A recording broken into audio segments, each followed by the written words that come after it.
Hi friends, అందరికీ నమస్తే. ఈరోజు మనం చీని పంట లేదంటే చీని పంట నిమ్మ పంట రెండు ఒకటే ఉంటుంది.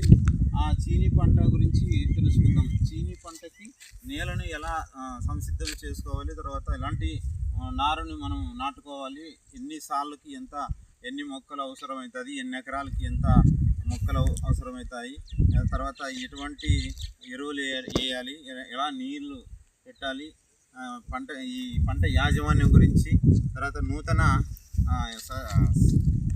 నూతన యాజమాన్య పద్ధతులు కానీ ఇవన్నీ కూడా మనం ఈరోజు తెలుసుకునే ప్రయత్నం చేద్దాం. ఇప్పుడు మనం ప్రజెంటు పాలసర్ల దగ్గర ఒక తోటలో ఉన్నాము. ఈ తోటలో ఇప్పుడు ప్రజెంటు కాయ పూత దశలో ఉంది, చాలా ఏపుగా పెరిగింది. ఈ పంట గురించి మనం రైతు దగ్గర మాట్లాడడానికి వచ్చాము. ఇప్పుడు ప్రజెంట్ రైతు మనకి అన్ని విషయాలు చక్కగా వివరించడానికి రైతు ఉన్నారు. ఆయన అడిగి అన్ని విషయాలు తెలుసుకుందాం. ముందుగా మనం ఈ నాట్లు అంటే పైరు ఎలా నాటుకోవాలి, మొక్కలు ఎలా నాటుకోవాలి, భూమిని ఎలా సంసిద్ధత చేసుకోవాలి, తర్వాత ఈ పోషక లోపాల నివారణ గురించి ఈరోజు చక్కగా మాట్లాడుకుందాం అన్నమాట. ఈరోజు వచ్చేసి ఆ అంట్లు నాటే విధానం, తర్వాత పోషక లోపాల నివారణ గురించి చక్కగా. మన రాష్ట్రంలో చీని నిమ్మ తోటలు 1,17,770 హెక్టార్ల విస్తీర్ణంలో సాగు చేస్తున్నారు. చీని నిమ్మ పండ్ల నుంచి ఫిక్టిస్, సిట్రిక్ ఆమ్లం, నిమ్మ నూనె, నిమ్మ ఎస్పెస్ మొదలైన ఉత్పత్తులు తయారు చేస్తున్నారు. అంట్లు నాటే సమయంలో జాగ్రత్తలు ఇలా తెలుసుకుంటే, అంట్లు నాటేటప్పుడు అంటు భాగం నేల మట్టం నుంచి 15 సెంటీమీటర్ల ఎత్తులో ఉండాలి. సాయంత్రం వేళల్లో మాత్రమే అంట్లు నాటాలి, పొద్దునేటి అస్సలు నాటకూడదు. చాలామంది రైతులు అది తప్పు చేస్తున్నారు. సాయంత్రం వేళల్లో నాటుకోవాలి. నాటిన అంట్ల పక్కన కర్ర నాటి దానికి సపోర్ట్ ఇవ్వాలి అన్నమాట. చెట్టుకి చీని నిమ్మ మొక్కలను 6x6 మీటర్ల దూరంలో 6 అడుగులు దూరంలో మొక్కలు నాటుకోవాలి. 1 నెల రోజులు ముందే 1x1 అంటే లోపల పొడవు 1 అడుగు, వెడల్పు 1 అడుగు, లోతు 1 అడుగు, ఈ విధానంలో గుంతలను తవ్వి ఆరబెట్టుకోవాలి. ప్రతి గుంతలోనూ పై పొర మట్టితో పాటు 40 కేజీల పశువుల ఎరువు, 1 కేజీ సూపర్ ఫాస్ఫేట్ కలిపి నింపుకోవాలి. ఎరువుల మోతాదు సౌత్ గూడి బత్తాయి 1 మొక్కకు, ఇప్పుడు బత్తాయి మొక్కకి 5 సంవత్సరాల వరకు కూడా ఎలాంటి ఎరువు వాడాలనేది, తర్వాత నిమ్మ చెట్టుకి ఎలాంటి ఎరువులు వాడాలనేది గమనించినట్లయితే, ఇప్పుడు బత్తాయి మొక్కకి మొదటి సంవత్సరం వచ్చేసి పశువుల ఎరువు 20 కేజీలు, వేపపిండి 1.5 కేజీ, యూరియా 350 గ్రాములు మొదటి సంవత్సరం ఇచ్చుకోవాలి. అంటే మొక్క చిన్నది ఉన్నప్పుడు కాబట్టి. రెండో సంవత్సరం వచ్చేసి పశువుల ఎరువు 25 కేజీలు, వేపపిండి 3 కేజీలు, యూరియా 650 గ్రాములు, ఈ విధంగా ఎస్ఎస్పి 875 గ్రాములు వేసుకోవాలి. మూడో సంవత్సరం పశువుల ఎరువు 30 కేజీలు, వేపపిండి 5 కేజీలు, యూరియా 1000 గ్రాములు, ఎస్ఎస్పి వచ్చేసి 1300 గ్రాములు, ఎంఓపి వచ్చేసి 450 గ్రాములు. నాలుగో సంవత్సరం పశువుల ఎరువు 35 కేజీలు, వేపపిండి 6.5 కేజీ, యూరియా 1300 గ్రాములు. ఐదో సంవత్సరం పశువుల ఎరువు 40 కేజీలు, వేపపిండి 8 కేజీలు, యూరియా 1650 గ్రాములు, ఎస్ఎస్పి 2200 గ్రాములు, ఎంఓపి 750 గ్రాములు వేసుకోవాలన్నమాట. ఇప్పుడు నిమ్మ చెట్టుకి మొదటి సంవత్సరం పశువుల ఎరువు 20 కేజీలు, వేపపిండి 2 కేజీలు, యూరియా 400 గ్రాములు, ఎస్ఎస్పి 10 గ్రాములు. ఈ విధంగా అంటే చిన్న చెట్టుకి నిమ్మ చెట్టుకి ఒకే ఎరువులే వాడాలన్నమాట, వేరే కాకపోతే దాని మోతాదు కొంచెం తక్కువగా ఉంటుంది నిమ్మ చెట్టుకి. రెండో సంవత్సరం పశువుల ఎరువు 40 గ్రాములు, 40 కేజీలు, వేపపిండి 4 కేజీలు, యూరియా 800 గ్రాములు, ఎస్ఎస్పి 2 కేజీలు, ఎంఓపి 700 గ్రాములు.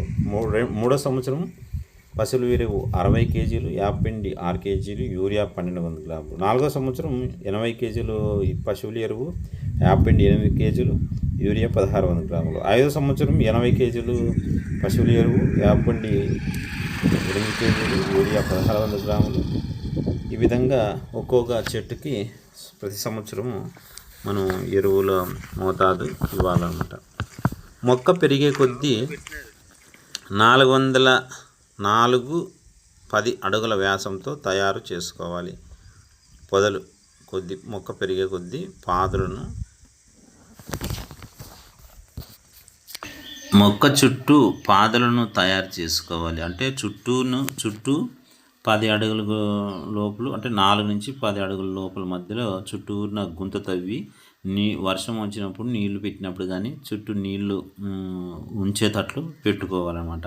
ఈ విధంగా ఉండడం వల్ల సమపాలలో నీరు, ఎరువుల శాతం వేర్ల ద్వారా చెట్టు గ్రహించి తద్వారా కాయలు ఎక్కువగా కాసేదానికి అవకాశాలు ఉంటాయి. ఈ విధంగా చేయడం వల్ల చెట్టుకు బలము ఇచ్చినట్లు అవుతుంది. కాబట్టి రైతులు ఈ విధానాన్ని తగు మోతాదులో వయసును బట్టి మొదల్లో 2-5 దూరంలో వేసి మట్టి కప్పాలి. నత్రజని ఎరువులను 25% పశువుల ఎరువుల రూపంలోను, 25% పిండి ఎరువు అంటే వేపపిండి కానీ ఆమె పిండి కానీ రూపంలో, మిగిలిన 50% రసాయనిక ఎరువు రూపంలో 2 సార్లు అనగా మొదటిసారి డిసెంబర్, జనవరిలో వేస్తే రెండవసారి జూన్, జూలై మాసాల్లో వేయాలి. ఈ విధంగా సంవత్సరానికి 2 సార్లు వేయాలన్నమాట. భాస్వరపు ఎరువును సింగిల్ సూపర్ ఫాస్ఫేట్ రూపంలోను, పొటాష్ ఎరువును మ్యారేట్ ఆఫ్ పొటాష్ రూపంలోను 2 దఫాలుగా సమపాలలో వేయాలి. ప్రాంతాన్ని బట్టి చెట్లను పూతకు వదిలే సమయం మారుతూ ఉంటుంది. పూతకు వదిలే ముందు చెట్లను వాతావరణం బట్టి 15-30 రోజుల వరకు వాడబెట్టి ఎరువులు వేసి తగినంత నీళ్లు పెట్టాలి. సేంద్రియ ఎరువులను, పచ్చిరొట్టు ఎరువులను వాడడం వల్ల భూమిలో సత్తువ పెరిగి తేమను నిల్వ ఉంచుకునే సామర్థ్యం పెరిగి చెట్లు బాగా కాపుకొస్తాయి.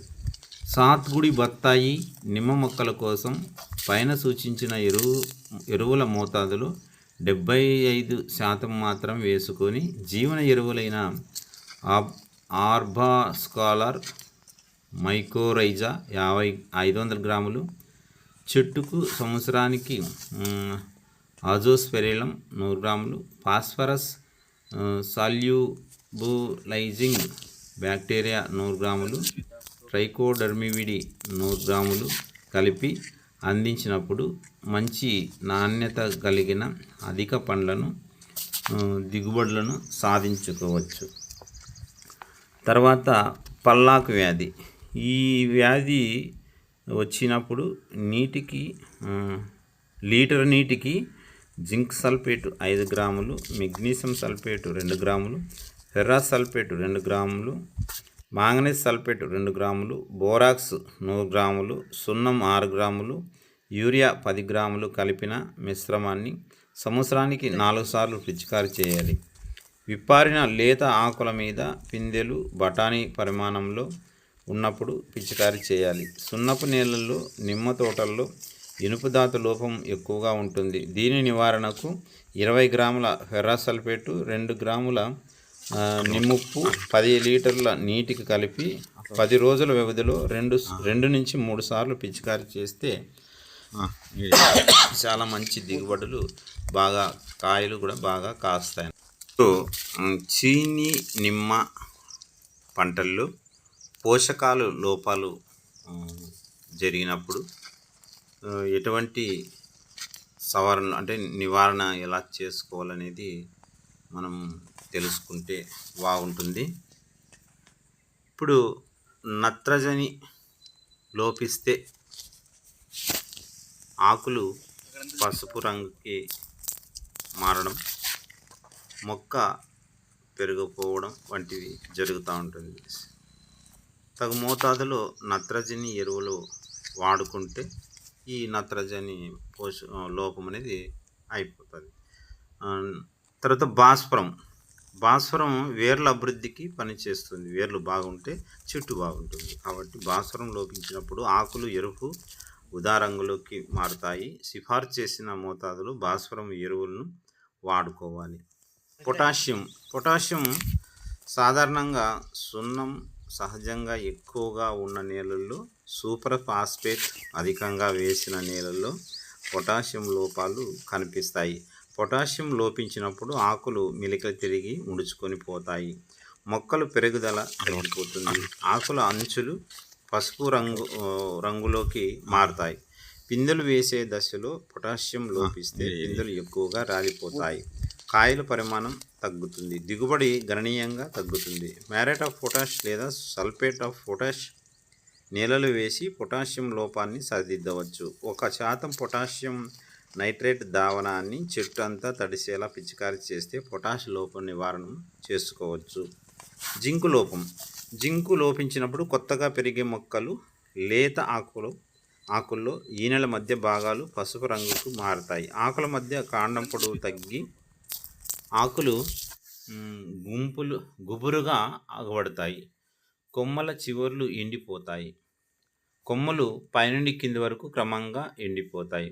పండ్లు చిన్నవిగా తొక్క మందంగా ఉండడమే కాక రుచిని కోల్పోతాయి. కాయల నాణ్యతతో పాటు దిగుబడి కూడా తగ్గిపోతుంది. జింకు లోపాన్ని సవరించుటకు 100 గ్రాముల జింక్ సల్ఫేటును చెట్టు మొదల్లో మట్టి కలిసేలా వేయాలి.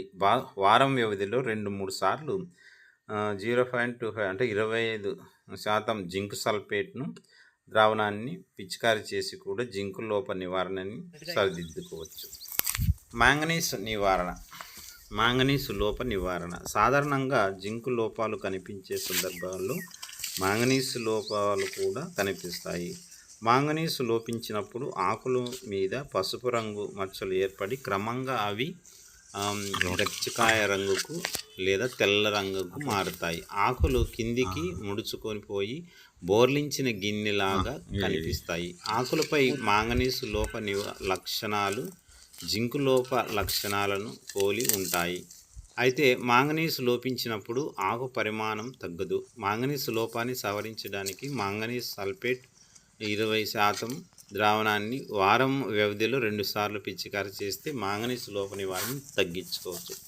ఇనుము లోప నివారణ. సున్నపు పొరలు ఎక్కువగా ఉన్న భూముల్లో మరియు సాగునీటిలో కార్బోనేట్లు అధికంగా ఉన్నప్పుడు ఇనుము లోపం ఎక్కువగా కనిపిస్తుంది.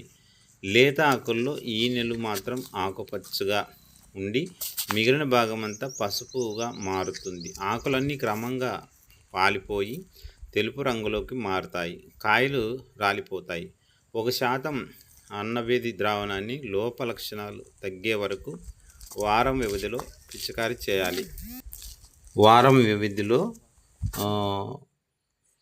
చేయాలి. మెగ్నీషియం నివారణ. కాల్షియం, మెగ్నీషియం, పొటాషియంల మధ్య సమతుల్యత లేనప్పుడు ఈ పోషక లోపం అగుపించవచ్చు. మెగ్నీషియం లోపం ఉన్నప్పుడు ప్రధానమైన మధ్య ఈనుకు ఇరువైపులా పసుపు పచ్చని మచ్చలు కనిపిస్తాయి. ఈ మచ్చలు క్రమేపీ పెద్దవై కేవలం ప్రధాన ఈనకు ఇరువైపులా తిరగబడిన వి ఆకారంలో ఆకుపచ్చని ప్రదేశం ఏర్పడుతుంది. ఆ తర్వాత ఆకులు రాలిపోతాయి. 1% మెగ్నీషియం సల్ఫేటు ద్రావణాన్ని 15 రోజుల వ్యవధిలో 2 సార్లు పిచికారీ చేస్తే ఈ పోషక లోపాన్ని సవరించవచ్చు. బోరాన్ లోపం. తోటల్లో బోరాన్ లోపం ఏర్పడినప్పుడు కొత్తగా పెరిగే చివరి మొగ్గ ఆకు దెబ్బతింటుంది. కొమ్మ చివరన పెరుగుదల తగ్గిపోయి పక్క కొమ్మలు పెరగడం వల్ల మొక్క గుబురుగా కనిపిస్తుంది. ఆకులు సహజమైన పచ్చ రంగు కోల్పోతాయి. లేత ఆకులు ఈనెలు పసుపు రంగులోకి తిరుగుతాయి. ముదురు ఆకుల ఈనెలు దళసరిగా ఉబ్బి వంకరగా తిరిగి పగుళ్ళు ఏర్పడతాయి. పిందెలు రాలిపోతాయి. కాయలో గింజలు ఏర్పడవు. కాయలో జిగురు వంటి పదార్థం కనిపిస్తుంది. కాయలు పగిలి నీరు పట్టి కూలినట్లు కనిపిస్తాయి. లీటరు నీటికి 1 గ్రాము బోరాక్స్ లేదా బోరిక్ ఆమ్లం కలిపిన ద్రావణాన్ని పిచికారీ చేసి బోరాన్ లోపాన్ని మనము నివారించుకోవచ్చు. బహుళ పోషక లోపాలు. చాలా సందర్భాల్లో ముఖ్యంగా నేలలో సహజంగా అధికంగా సున్నం ఉన్నప్పుడు జింకు, ఇనుము, మ్యాంగనీస్, బోరాన్ లోపాలు ఒకేసారి కనిపిస్తాయి. ఇలాంటి సందర్భాల్లో వేర్వేరు పోషక లోపాలని ప్రత్యేకంగా గుర్తించడం కష్టం. ఈ లోపాలు అన్నింటినీ సమిష్టిగా పల్లాకు తెగులు అని అంటారు. లేత మొక్కలు సంవత్సరానికి 4-5 సార్లు చిగురుస్తాయి. కావున ఈ సమయంలో పల్లాకు వ్యాధి నివారణకు లీటరు నీటికి జింక్ సల్ఫేట్ 5 గ్రాములు, మ్యాంగనీస్ సల్ఫేట్ 2 గ్రాములు, మెగ్నీషియం సల్ఫేట్ 2 గ్రాములు, ఫెర్రస్ సల్ఫేట్ 2 గ్రాములు, బోరాక్స్ 1 గ్రాము, కాల్షియం సున్నం 1 గ్రాము, యూరియా 10 గ్రాములు మిశ్రమాన్ని సంవత్సరానికి 4 సార్లు అంటే జూన్, జూలై, జనవరి, ఫిబ్రవరి ఈ 4 సార్లు పిచికారీ చేయాలి. విప్పారిన లేత ఆకుల మీద పిందె బఠానీ పరిమాణంలో ఉన్నప్పుడు పిచికారీ చేయాలి. సున్నపు నేలల్లో, నిమ్మ తోటల్లో ఇనుపు ధాతు లోపం ఎక్కువగా ఉంటుంది. దీని నివారణకి 20 గ్రాముల ఫెర్రస్ సల్ఫేటు మరియు 2 గ్రాముల నిమ్ముప్పు 10 లీటర్ల నీటికి కలిపి 10 రోజుల వ్యవధిలో 2-3 సార్లు పిచికారీ చేయాలి. ఈ విధంగా పిచికారీ చేస్తే మొక్కలు బాగా అభివృద్ధి చెంది కాయలు ఎక్కువగా కాస్తాయి. తద్వారా రైతులు అభివృద్ధి చెందుతారు. లాభాల బాటలో ఈ చీనీ మొక్కలు పెంచుకొని పంటను అధిక దిగుబడి తీసుకోవచ్చు.